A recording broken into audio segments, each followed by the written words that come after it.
That snaps for losers, man. I don't get involved in that stuff, but Angel Rashad Milligan rolling out. That's a good question. Brandon, We you want one can't, quick question? we can't ask Rashad questions. Let's go to this. Rice University. They highlighted a recent research article that was just published, I think, if not this week, like sometime recently. And Rice University wrote about the research article, as most research articles, is probably like hundreds and hundreds of pages. So I'm just going to read the like kind of overview of it from Rice University. Study suggests racial bias in the Angel Reese Caitlin Clark debate examines how social media is changing the game. With the March Madness just around the corner, the spotlight is once again on college basketball. And with it, the conversations around race, competition, and media narratives in sports.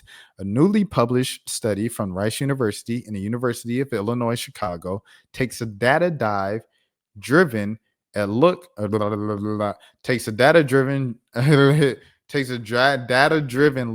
at one of the more polarizing sports controversies in recent memory: the Angel Reese versus Caitlin Clark debate from the 2023 NCAA Championship.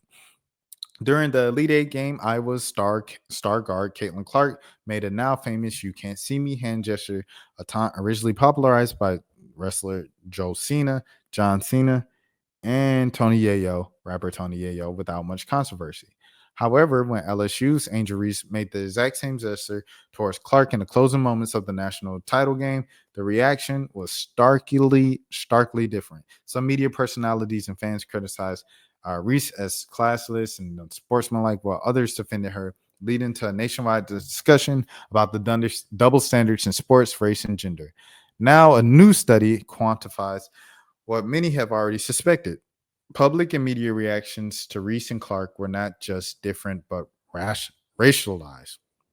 Doctoral candidate Shahil Parsons, alongside computer.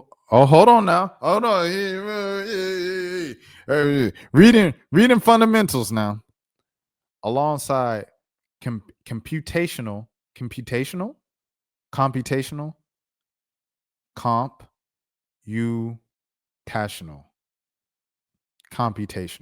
alongside computational. Here we go. We're going to start from the top. Doctoral candidate Shahil Parsons, alongside computational analyst Ian Kennedy, analyzed 700,000 tweets from before, during, and after the game to unpack the racial dynamics at play. The study, published in the Sage Journals, found that while Clark was largely celebrated, Reese was disproportionately criticized, often with racial undertones.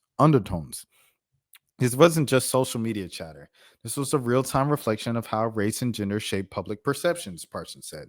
Reese and Clark did the same thing, but the responses weren't just different. They were completely opposite. That contrast tells us a lot about how biases still operates today. Parsons' research builds on the concept of colorblind racism, a framework by sociologist Eduardo Bonilla Silva, which explains how racial bias persists through coded language rather through overt discrimination. Even if people don't know the term colorblind racism, they recognize when a black woman is called classless, while a white woman doing the same thing is praised as competitive, Parsons said. We set out to measure that dynamic, and the results were eye-opening. One of the study's most surprising findings: while racial bias was rampant, so was the pushback. We expected to see the racial bias, but we didn't expect to see the level of resistance to it. People may not always know the academic terms like colorblind racism, but they know the injustice when they see it. Social media gave them the platform to call it out in real time.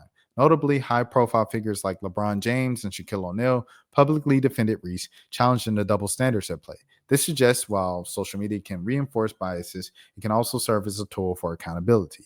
Beyond basketball, the study speaks to a larger cultural shifts of how race, gender, and public narratives intersect. This study proves that marginalized voices are not powerless, Parsons said. We can counter racial narratives in real time using the very same platforms where these biases emerge. The full story, I'm telling my sons about this, is available now. Salute, bro. Oh no, I might reach out to y'all joker for real. Y'all just said something, twin. Shout out to Rice University. Shout out to the University of Illinois, Chicago. It's a city that's inviting. It's a city that's exciting. It's a city that's exciting just for me. It's a thing I really fit in. I think I really fit in. It's a city that's just for me. Chicago, Chicago. If you know, you know. But yeah, man.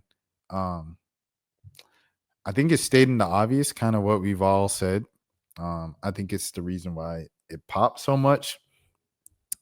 And yeah, but I mean, hey, at least it turned out to be more eyes on the game, bro. So yeah, but that being said, that's it. That's all I have to say, man. That's all I have to say right now. Okay, where are we going? That's for losers, man. I don't get involved in that stuff, but Angel Rashad Milligan rolling out. That's a good question. We can't ask Rashad questions. Hey, Rashad.